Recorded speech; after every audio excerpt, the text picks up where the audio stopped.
Feeling down or anxious might actually be more in your body than in your mind.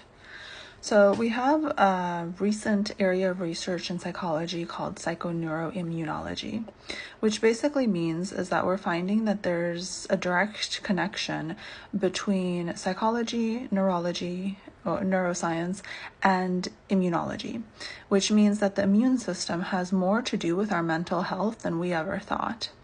And so this is the way it works. So think about last time you had a cold, like you were sick with a virus or just some type of infection.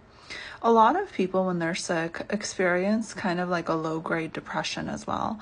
Like you feel down. You don't just feel sick. You feel kind of like sad and maybe even a little bit hopeless. Some people even get anxious when they have a viral infection. And that's because we have effects from the immune system in the brain as well. So if the body is suffering from inflammation, the brain is typically suffering from inflammation as well. It's not exempt from the inflammatory process. And so when that happens, the brain will also exhibit symptoms of inflammation, which typically look like anxiety, depression, just not feeling great, like not feeling great mentally as well as physically. And so if you've tried a lot of things to feel better, or maybe you just have some weeks where you're particularly low or you're particularly anxious, this might be the reason. You might actually need to look more at your physical health than at your mental health. And so when we talk about inflammation, oftentimes this is a word that's just thrown around all the time, and people are like, what is inflammation? So when we use the word inflammation, we typically mean systemic chronic inflammation, which means that the immune system is activated for a very long period of time without necessarily like an acute reason, like a viral infection. So things that increase inflammation are things like sugar, processed foods, certain types of chemicals, kind of that sedentary lifestyle, lack of sleep, stress, etc.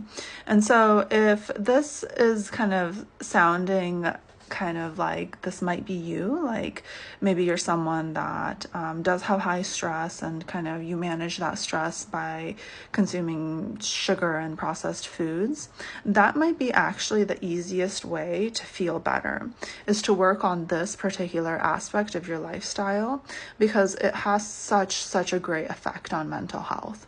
And a lot of people don't realize this, because typically when we have research from the academic field, it takes a long time to reach the public. So for academics, this is kind of already all old news. But for the general public, this link between the immune system and mental health and the fact that it's mediated by inflammation is pretty new. And so so many of you are trying to feel better, or you're trying to optimize your mental health.